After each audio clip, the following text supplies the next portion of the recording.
Hey everybody in U2 Lab, and a special shout out to everybody at Gold Prospectors Space. If you don't know who they are, just Google them, check them out. Bunch of good people, and you'll make lots of good friends. Probably find some people local to you that you can get out and have a little fun with. I am in Grass Valley at Harrington and Baldwin with my buddy Sam Baldwin, and we are going to take a quick look here in just a second at this GoldClaw pan that a lot of people have been curious about. The GoldClaw. The GoldClaw, and we're just not the bear claw. Not the bear claw, and we're just gonna take a look at it for you so that you can get a feel for it and judge for yourself whether or not it's something that you want to try to buy and get out there and play with. So, anyways, when we come back, we'll be in our little gold room here, and we'll be trying it out. All right, bye. So down here at H&B Mining, we have a full processing room where you can run your cons, bring your cons, run them, or we can help you run them. And you can do panning, and we can teach you how to pan too, or give you some tricks on knowledge that we know. So let's go see Barry. He should be back in there right now in the gold processing room. So let's go see him.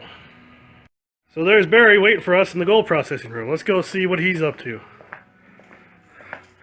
So in here, yeah, we have a full processing room where you can come and find gold. And then Barry here has a little setup for us. What do you got for us here today? All right, so we're gonna do the GoldClaw pan. We're gonna do a little test run with it.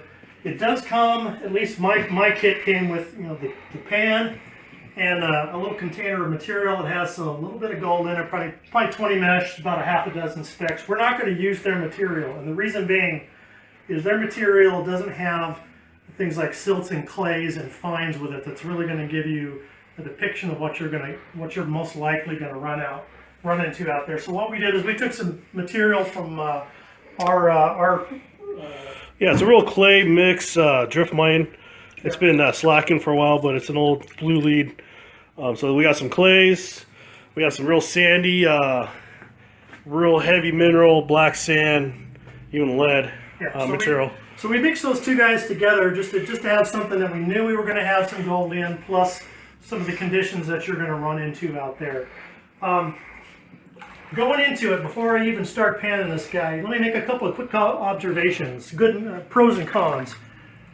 Pros, I actually like this little effect where you can funnel and wash off.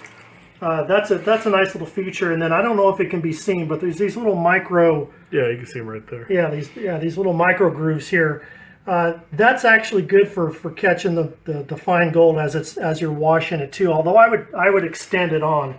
On the con side, it is a much smaller pan than what you're going to see with a standard size pan. So even though they say that you can run material a lot faster, chances are you're going to have to run 2 to 3 pans of this GoldClaw pan before you move the amount of material you've moved with a regular pan.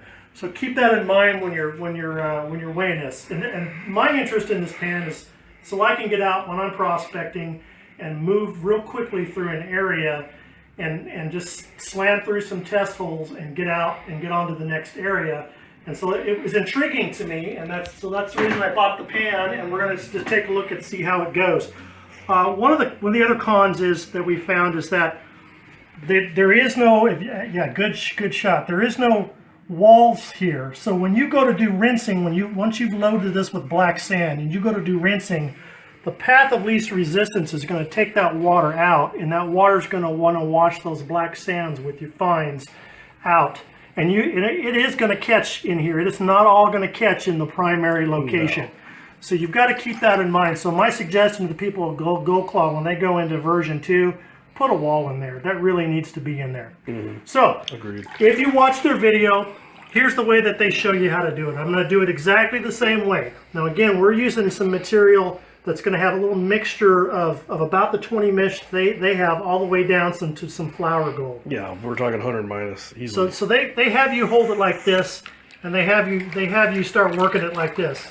Now I can tell you start panning like this all day, and your back's going to be killing you. Yeah. But we're going to, for the sake of being accurate the way they did it, I'm going to do it their way. But in the long term, we've already done testing to find that you can do it this way, and you're still going to get the same result. But We're going to do it their way out of fairness to GoldClaw. So I have you take it and wash it back and forth to get it stratified so that that gold and the black sand's going to settle in the bottom. And then once you're comfortable you've got it in the bottom, they have you start to rotate. Now I'm going to stop here. They don't have you pull back and wash it and rework it like you would do with a regular pan. And we have tested it that way, and we actually prefer that result. But then obviously you're moving material slower, and the whole principle of the pan is to move material fast. So you're going to have to weigh which way you do it if you buy this pan. So I'm going to continue on washing it, and they say take it to about vertical. Now they have you do this thing here at this point where they actually tap like this. Actually, I think they bring it up out of the water even. I see absolutely see no functional reason for it, but because they did it in their video, I just did it so that we could say that we duplicated what they do. Now you take it and you have to wash that material back. And it's a bit tricky. I'm getting a little bit better with their pan, but honestly, if these are ribbed, you could just go like this and not have to worry about losing your material, and it's going to end up back inside. Then you just take that pan and you wash it carefully. Now our material, we're going to see we've got some lead shot in there too, because you're going to obviously run into that out in the creek. In fact, that lead shot came from a local creek. And then see how I'm not as good with their pan as they are. Obviously they've practiced with it, but eventually you get your material here and you can kind of wash it. So obviously we do have fines in there, no doubt, but what we're going to do is we're going to set this guy aside and we're going to pan what was sloughed out of here, and let's just really see what we've got.